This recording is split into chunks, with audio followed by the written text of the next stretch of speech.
Sayın konuklar, davetli konuşmacımız Stanford Üniversitesi'nden Profesör Doktor Oussama KHATIP'in özgeçmişini okuyorum. 1950 doğumlu Oussama KHATIP, doktorasını Fransa'nın Toulouse şehrinde bulunan Süpero'dan 1980 yılında aldı. Bu tarihten sonra Stanford Üniversitesi'ne katılmış ve hala bilgisayar bilimleri profesörü ve robotik laboratuvarı direktörü olarak görev yapmaktadır. Araştırma alanı olarak insan merkezli robot teknolojileri üzerine yoğunlaşmıştır. Gelişmiş robotik serisi ile robotik el kitabı editörlüklerini yapmaktadır. Uluslararası Robot Araştırmaları Vakfı Başkanıdır. Elektrik Elektronik Mühendisleri Enstitüsü Ras Pioneer Ödülü, George Sarides Liderlik Ödülü, Üstün Hizmet Ödülü, Japonya Robot Derneği Ödülü, Rudolf Kellman Ödülü ve Elektrik Elektronik Mühendisleri Enstitüsü Teknik Saha Ödülü sahibidir. Profesör KHATIP 2018'de Ulusal Mühendislik Akademisi'ne seçilmiştir. İnsan Odaklı Robotlar ve İnsansı Denizaltı Robotu konulu konuşmalarını yapmak üzere Sayın Profesör Doktor Oussama KHATIP'i kürsüye davet ediyorum.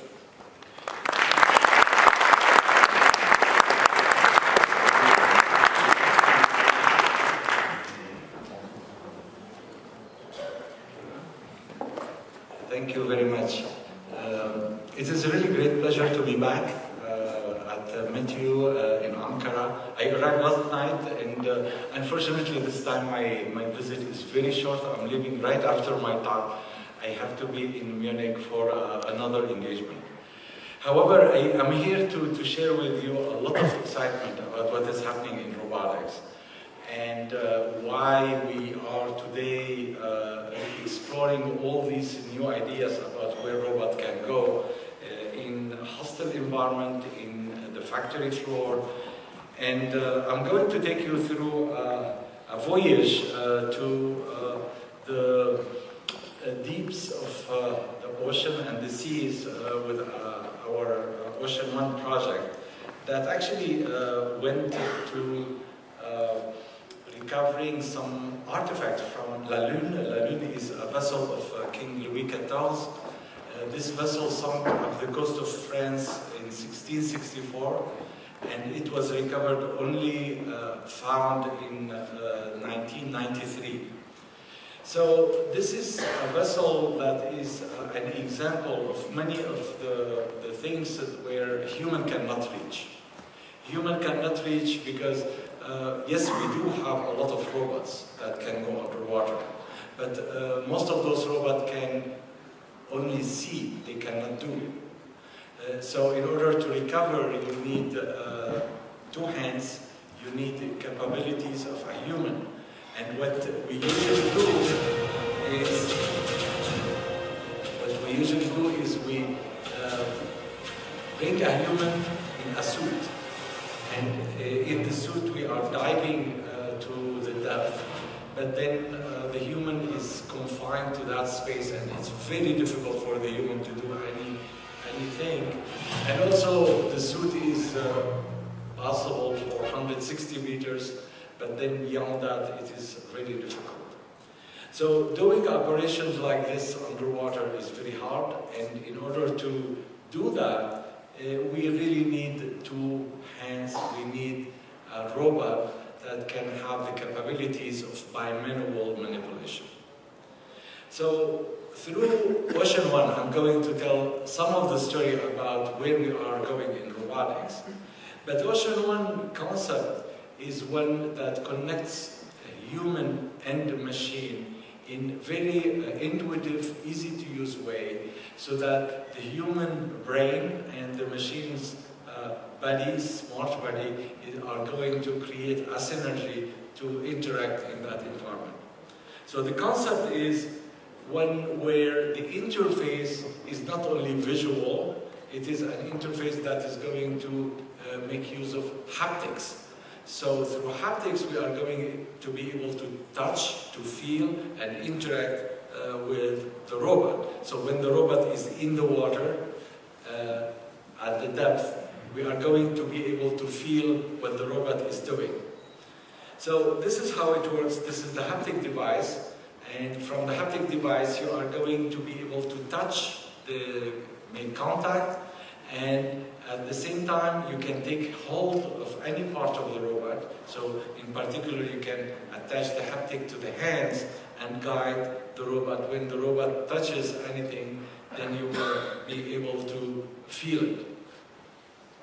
So now we can go and have a robot in the water, and this robot is going to be able to be interacting with many people. So what you see here is a simulation, in fact with hydrodynamic and dynamic and control, all of it in real time, interacting with the human.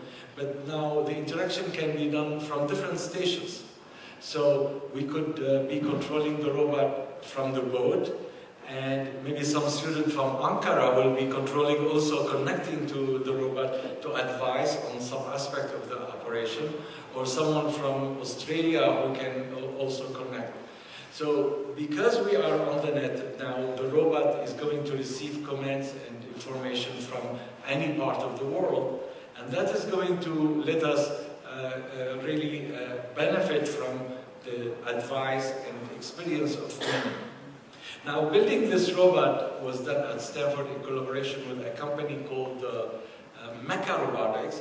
Mecha Robotics was bought by Google, and we had to struggle to do a lot of things ourselves.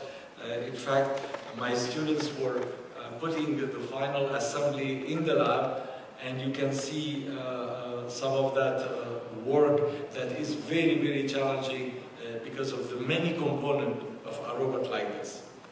The other thing is, this is a robot that requires a lot of attention in terms of how you build the arms so that can sustain the pressure. So they are oil filled, and this robot cannot be operated in the air. It has to go underwater to work. So, well, we have to take it to the pool. At Stanford we have several pools. One of them has a ramp, and we take the robot through the ramp to the pool, and now we lower the robot on a ramp so that the robot is in the water, and then now the robot can float, and the 160 kilogram of the robot disappears, and the robot is few grams, and now we can interact with the robot haptically. We can operate the robot in the water, and our robot was getting ready for its expedition on the Mediterranean. But underwater archaeology wasn't the goal for this project. It's not building a robot for archaeology only.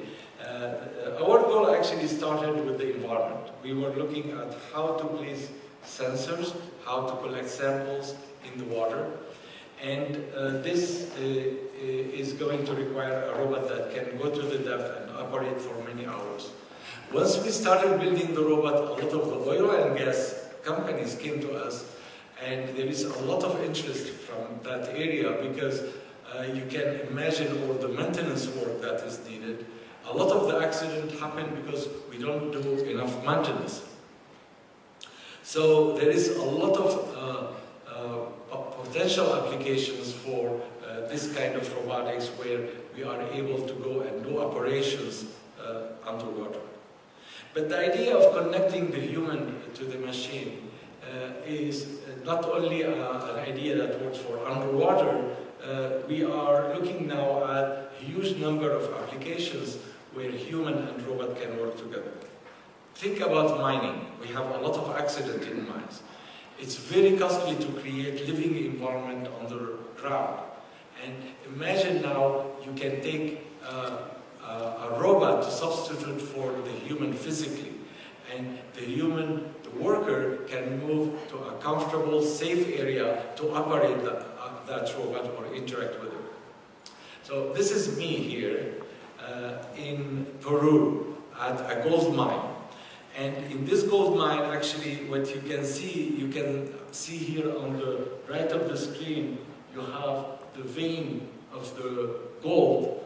And this vein of the gold is where really the material that we want to extract is. But in order to reach it, and in order to make this area safe for human to walk in, we have to take a lot of that area through explosions We take all the material up. So this particular mine is at 4,300 meters altitude.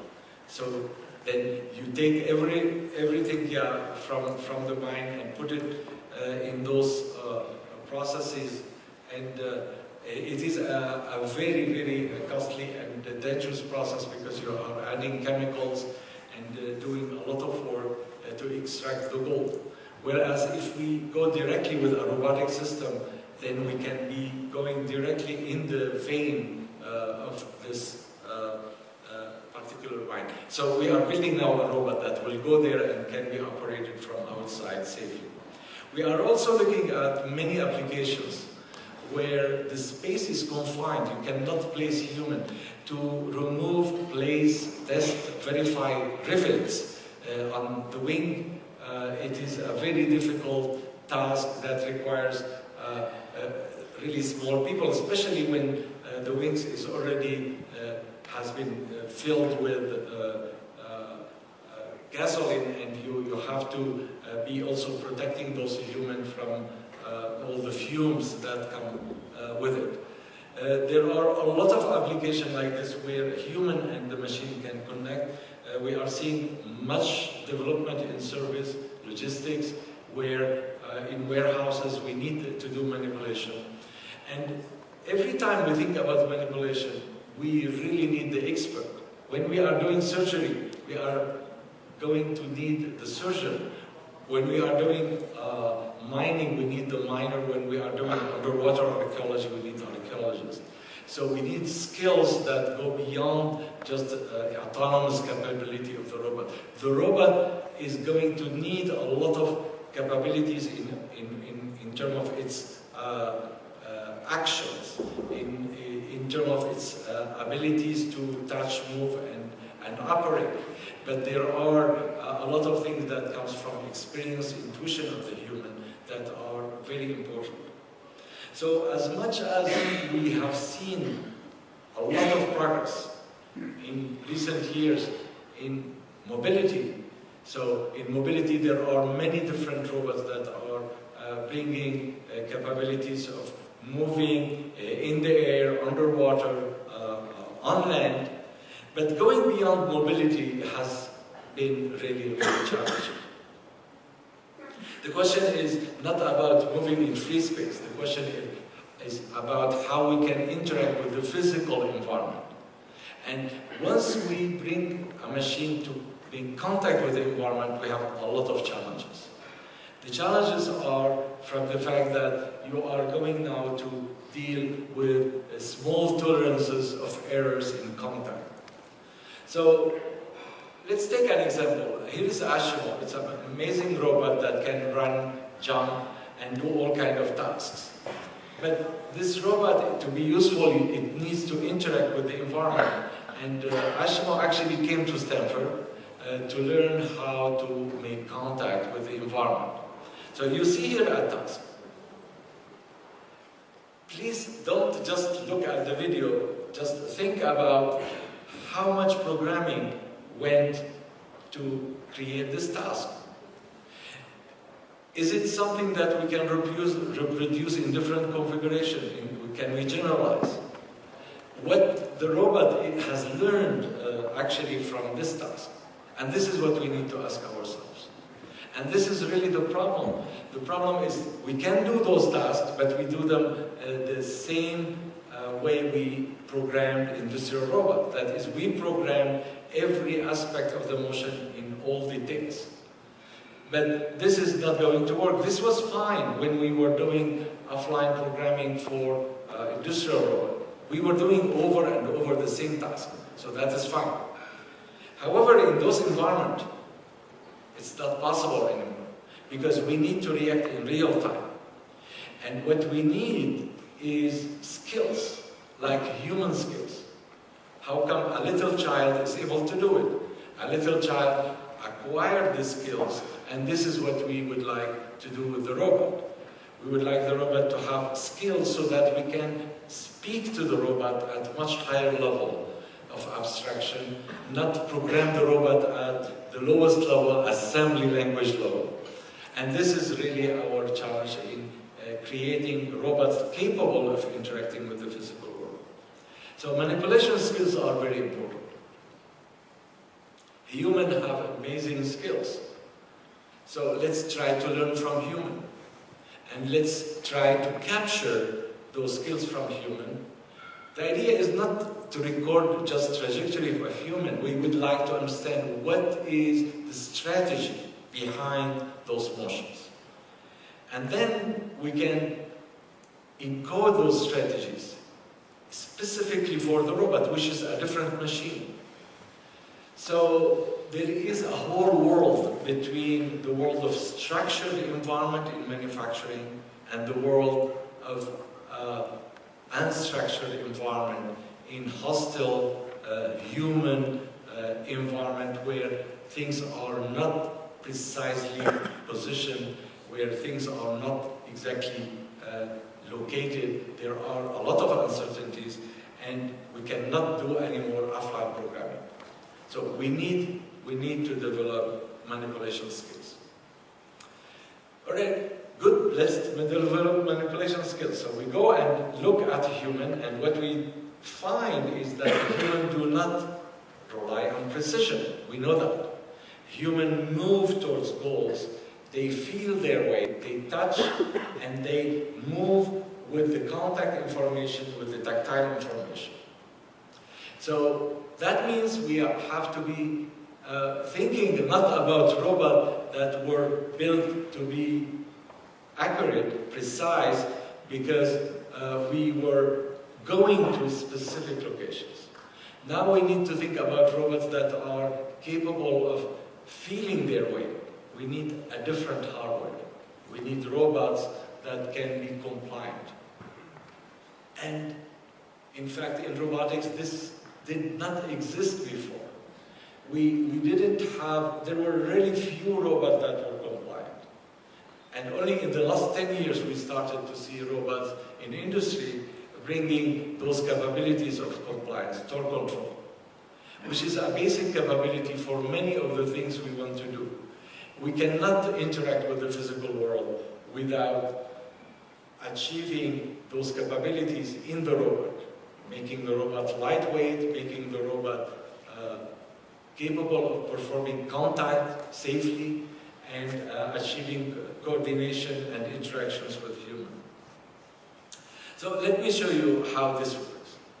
Here is a task where we are placing two objects face to face.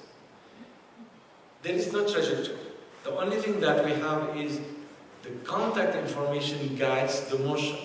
You can see from any contact, initial contact, the robot rotates in the proper direction to achieve face-to-face relationship. And this is done because the robot understands the strategy and has an understanding of that geometry. So to talk a little bit about compliant motion, I'm going to take you through the history of compliant motion. And in the 90s, I was looking at the idea of building robots that can go and help us in construction, to create a robot that can carry heavy load like drywalling and placing them together with human, and we wanted smaller robot. So we in fact built two robots called Romeo and Juliet. And this robot performed a lot of domestic and cooperative tasks. And in the next segment, I'm going to show you in the next 3 minutes a little bit of that history, telling us the story of haptic interaction, of compliant motion, of the early work in compliant motion that goes back to the 80s.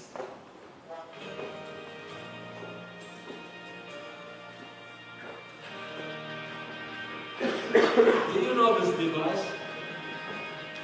A lot of the young people don't know what is a VCR.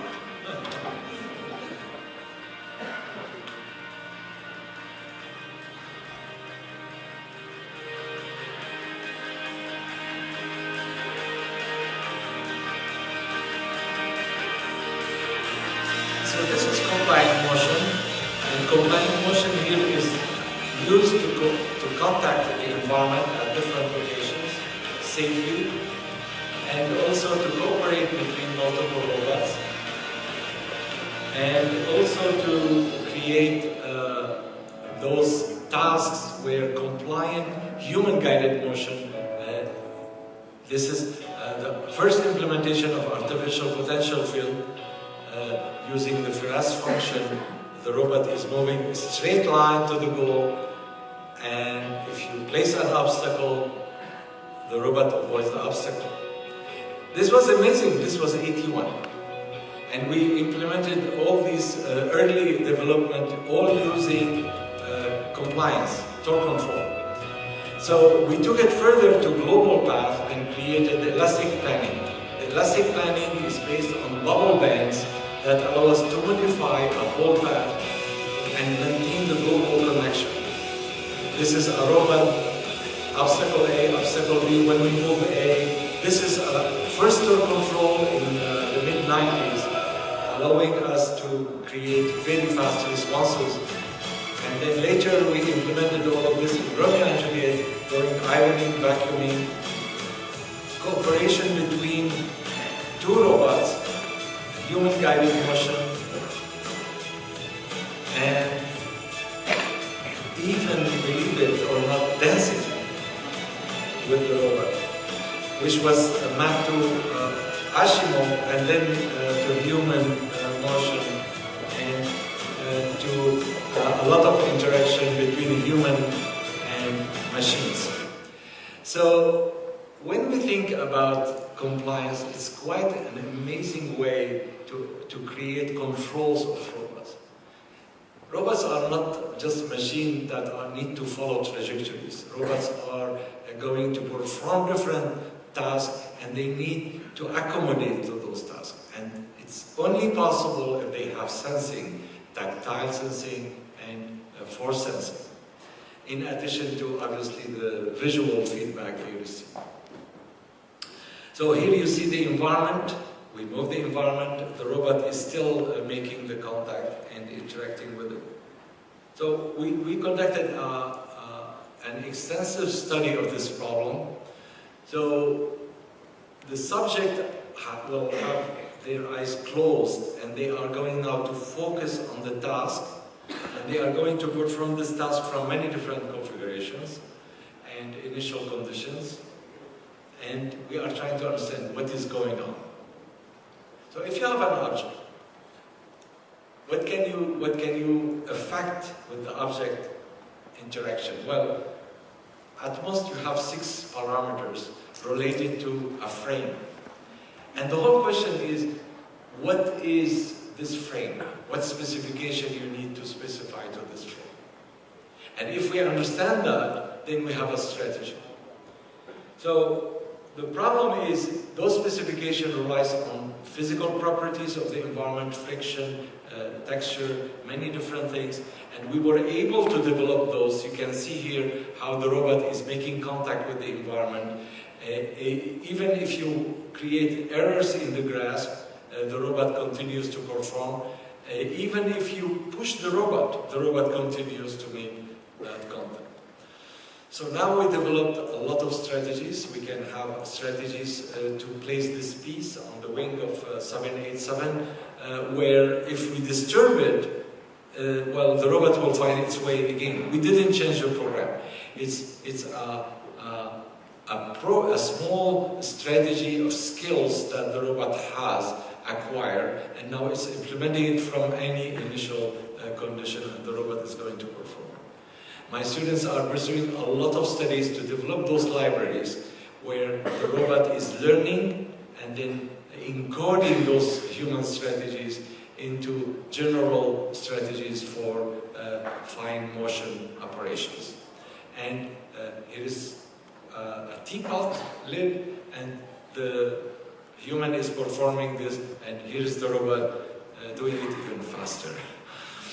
So the connection with the human is very important, and I will not really have time to talk about all the studies we are performing, trying to understand the human, so that when we interact with the human, we really are able to connect those models. And the studies we pursued allow us to analyze many aspects of the physiology of the human in their performance of different tasks. We were able to create models that will allow us to reconstruct the human motion of athletes, of subjects, and we developed a lot of models to, in fact, personalize the musculoskeletal system in a way where, in fact, a human subject can be simply scanned using MRI, and we are able to reconstruct and find, segment, and obtain the musculoskeletal model so that we can go and have more precise description of their characteristics. Human interact with the world with compliance, we say, but not at one point. We interact at many, many different points. And that means we have to think about contact between the robot and the environment, not at one configuration, but at many different locations. So the problem, if we go to the general problem, if we are thinking about humanoid robots that are interacting, immersed inside the human environment, we are going to have to deal with multi-contact. We have to deal with the fact that even when we have contact, the human posture could vary. So there is the posture control. There is also the task itself that we are performing.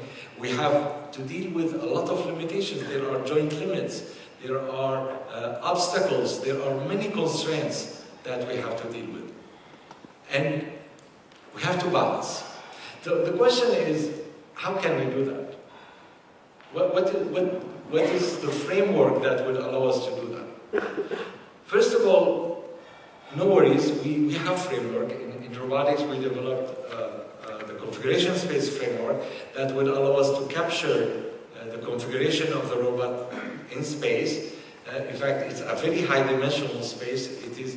Its dimensions are very high because of the number of degrees of freedom. So in that high dimensional space, we can take the robot and represent it at a point. The problem is we need to take the world, the physical world, and map it to that high dimensional space. And then we need to take all the constraints and map them to that high dimensional space, and then we can move. This is too complex. It's very, very complex, and it is not realistic to think about in real time, and this actually ends up to be creating a trajectory that we need to follow in that high dimensional space, and we will lose all the ability to adapt to the environment. So what else? Well, let's look at human. What human do actually, human manage all of that because human have the capability of having separate controllers, handling these different things. We move to the goal, and then our posture is adjusted, and while we are moving, we are avoiding collision and handling the constraints. So we developed an idea that implement all of these as separate controller, sort of gradient descent for some objective. So the goal is one potential, attractive potential energy, the obstacles are repulsive forces applied to protect the robot from constraints, and the posture is in the same way, some gradient descent, but they need to work together, and we have a methodology of projecting them in the null space of the Jacobian associated with those descriptions, and the result is a very unique algorithm. It's called the constraints consistent whole body control algorithm. This algorithm essentially allows us to take a task and maintain constraints and deal with everything in real time. I'm going to show you this in a simulation of a robot that is making contact at multiple locations on surfaces that are very slippery. So the friction there is represented by some cone of friction. And you can imagine if you have any reaction force that goes outside of the cone of friction, you're going to slip. So here it goes. This robot is maintaining the contact while the environment itself is moving and sliding, because we are able to model reaction forces, we are able to model the dynamic, and HRP4C is completely stable, balanced. It's even probably much harder for a human to perform a task like this. So this actually implementation was done recently last summer at DLR in Munich, and we were implementing this on Toro and Aruba. I don't have the video here to show you, but this was validated on the physical robot. So let's take this concept in the broader problem of robotics. So if we think about robotics, robotics is in sort of maybe in one of those three categories of applications. We are talking about field robotics, we are talking about health and wellness, or we are talking about all the aspects of service and industry robotics. There are many applications, but all these applications requires the same capabilities. The core research that we are doing in vision, in planning, in control is the same. Sometimes we engineer the solutions and then we have to redo that solution even within the same problem. So robotics is multidisciplinary. Robotics brings sensing, design, it brings reasoning, it brings control with planning, it requires estimation, perception, it requires understanding of the interaction, it requires many of those different things. And if we are ready to do real applications, we have to break the barriers between the boundaries of disciplines. We really need to bring people from electrical engineering, mechanical engineering, computer science, with biology, with psychology, with the human studies, with humanity in social studies. And without that, we are not going to be able really to accomplish what we want to accomplish in robotics. But also we need to look at the problem in a very general ways. We cannot just solve the problem by looking at it from one point of view and thinking about it as one loop. So when I talk about the whole body control, it's one layer in a multi-layered control architecture that involves the human, involves many other layers that are required to process the information, to create those skills, and to plan the different motion. This is how we connect perception with action at multiple levels, where the human is able to speak, to touch, or to program the robot. So, another thing we need to think about is how much it's important to think about tools when we are interacting with a robot. With tools, we can change the problem. You know, many humanoid robots, they can only move indoors, in flat environment. Anytime you take these robots outdoor, they will fall. They are not going to balance. But if we think about tools, we can change the problem. And here is an example of how we can go from biped to triped to quadruped, what I call supraped. This is one example of how we can change the problem. If we start to bring to the robot all the tools that human, in fact, use. So, again, we need a framework that will allow us to handle tools, to add capabilities at multiple levels, but still address the general problem and allowing the human to intervene at a high level of connection with the machine. So there are a lot of functional autonomies on the robot, but then still the human can intervene to assist and help the robot.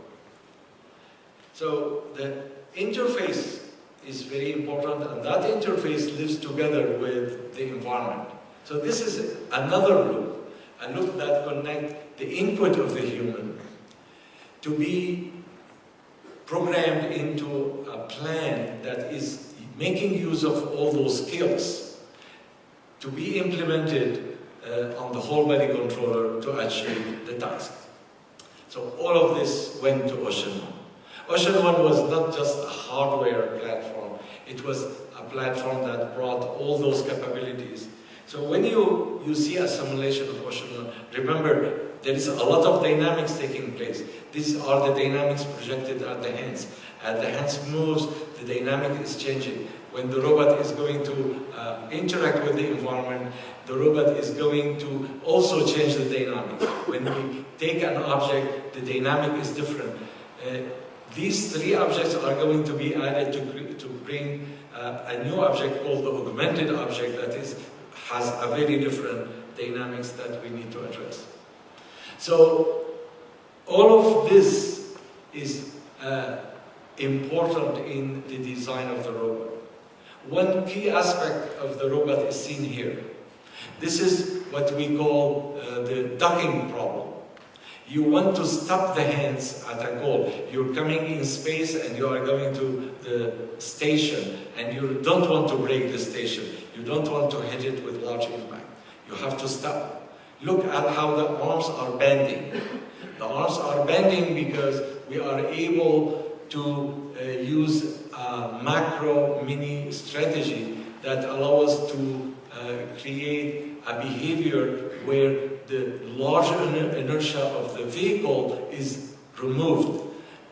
And this is because we have faster dynamic with the arms, and the arm can take that inertia out. So the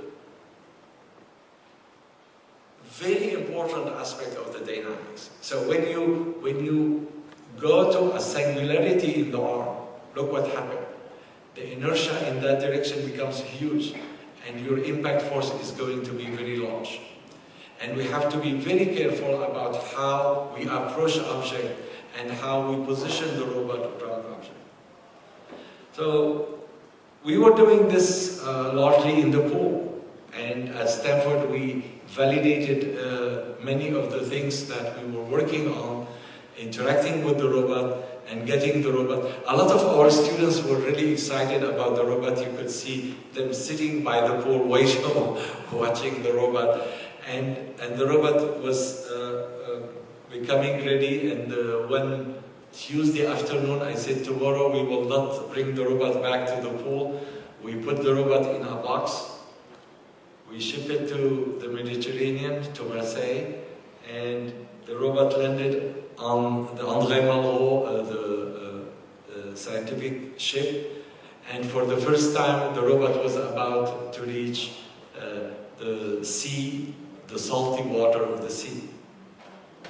It was quite scary for us. We didn't know what will happen, so we decided we will send the robot first to 15 meters. So that we can send a diver. And the diver went with the robot to make sure that everything is working. So the diver was checking all the capabilities of the robot, and the robot was operating fully without any problem. So here is a view of the diver from the eyes of the robot. And then the diver said, well, the robot is ready, we can send it to La Lune. And we sent the robot to La Lune. Here is the two cannons on La Lune that are still standing, and our colleagues wanted us to, archaeologists wanted us to dive and bring this container, this vase that you can see between the two cannons. So we maneuvered the robot, and we came closer to that area, and then suddenly the most unexpected thing happened. You know, when you come very close to the seabed with your thrusters, you raise all the sand, and we lost visibility, and the robot got completely stuck. So that was one of the scariest things that ever happened to us, because it stuck. We said, all right, we move back. So we tried to pull the thrusters and move back, and the robot didn't move, and there was much more sediment coming out. We couldn't see anything at all. So we didn't know what was happening, but we knew that the robot couldn't move. We tried to wait and pull the robot, nothing. It was late in the night. The captain started to say, "Somehow we have to leave. It's very dangerous. The sea is becoming really dangerous and we have to leave." I said, "No way, I'm not leaving the robot there. No one can rescue this robot. 100 meters, I mean, no one is going to go there." And everyone, like, we were really like petrified. What is going on? And the captain kept saying, "We have to leave, we have to leave." So then I looked at the robot, I looked at my arms, my one arms, and I said, "Okay, I'm stuck here, but I still have arms. I can maybe find a surface and push myself." And I started using the haptic device and pushing at the environment, and suddenly the robot jumped. And I was very happy. That was amazing. It was like we almost lost the robot, and the robot was recovered. The day after, the robot was not able to go back because the weather was really bad, and we couldn't go back to the sea. And the next day was a Thursday, and we had a problem with the energy system of the boat. And finally, the last day of the mission was on Friday, and we went back. And we went back very early in the morning. We located this vase very quickly, and we took the vase and placed it inside the container. The container comes onto the surface, it floats, and here is the container with the vase, which was incredible. This is my colleague Michel Lourdes, who's the director of DRASM, my students, and the archaeologist who said, "Oh, this is amazing, it's unbroken, you didn't scratch anything, this is like, just came in one piece." And this is a Catalan vase because it has 4 ears. And this vase was untouched by a human for over almost 4 centuries. And we're going to see the short video summarizing that story. But let me just tell you that last year we went back with the robot to the Mediterranean. We went to Santorini, and we went on the Colombo volcano. And here is the robot diving on the volcano with a team from ZDF, the German television network. And these are the animator actually of a program called Terra, and they wanted to interact with the robot and perform different human-robot interactions and assistance with the lighting and with the measurement, etc., etc. So, oh yeah, this is from the volcano. Okay, here is the video.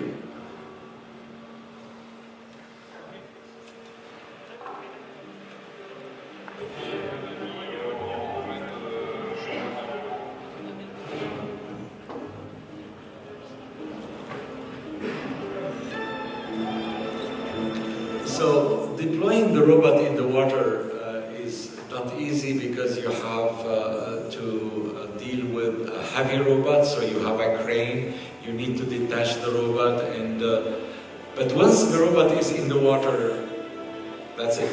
The robot is happy. Actually, the robot was happier in the salty water. The flotation was much better. And here is Olivia helping the robot to perform different maneuvers. Here's a task of coordinated motion between the 2 arms. We're checking here the hands of the robot. So these are special hands designed to wrap around any object. Anyway, Olivia said, "You're ready, you can go."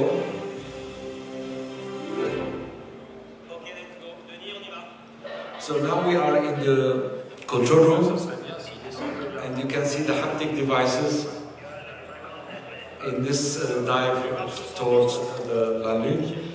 It's very dark, as I said, it was night time. We placed light and cameras down, and you can see the robot coming from the top. These are my archaeologist colleagues, and these are the controllers with the haptic device. You see what happened with when we came very close to the cannon. The robot was completely cut. Even the fish were surprised. So look at Hannah. She's so petrified. I mean, we were really scared. We thought we lost the robot. But fortunately, this robot has arms, so it can walk on the moon. That is La Lune. And little by little, we freed the robot using the arms.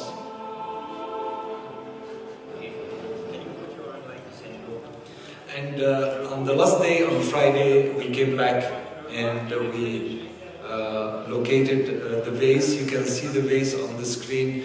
Usually we use stereo to monitor the robot field of view, but the stereo panels didn't arrive on time. Here is the screen showing the vase in the hand. And now we have to place it in the container.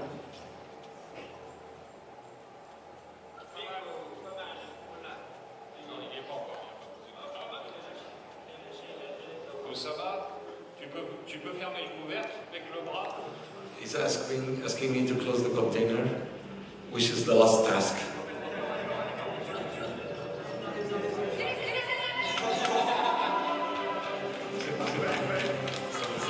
Amazing. It was really such a relief. And here I managed to touch the vase first.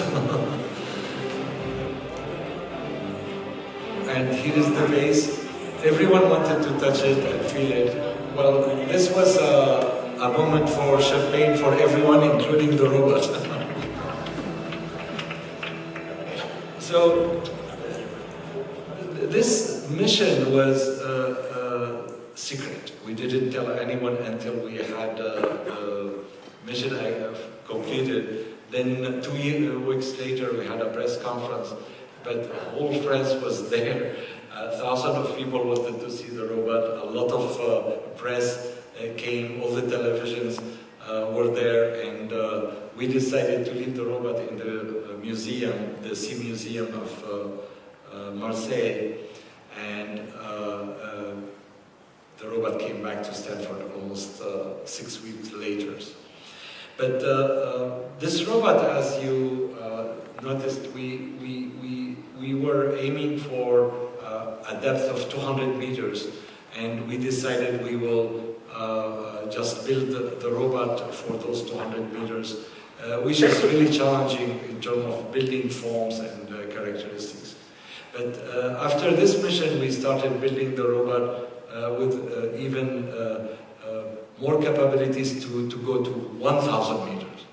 And 1,000 meters means you need higher density to resist the pressure, which means you need to carry more weight, which means your robot will grow, the volume has to grow.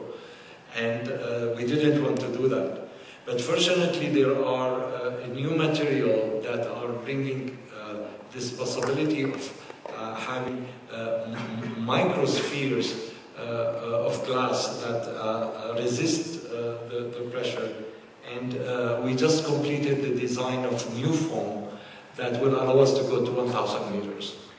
And this is really exciting. This is the new view of the robot. The robot is going to have a much stronger structure to go to 1,000 meters. And this summer, late this summer, and probably around this time next year, we will have several missions in the Mediterranean and South America. The other thing about this mission was this amazing connection you can establish when you undertake a scientific mission together with archaeologists. My students were excited, but we went there like several teams, and we left as one team. That was really remarkable. Thank you very much for your attention.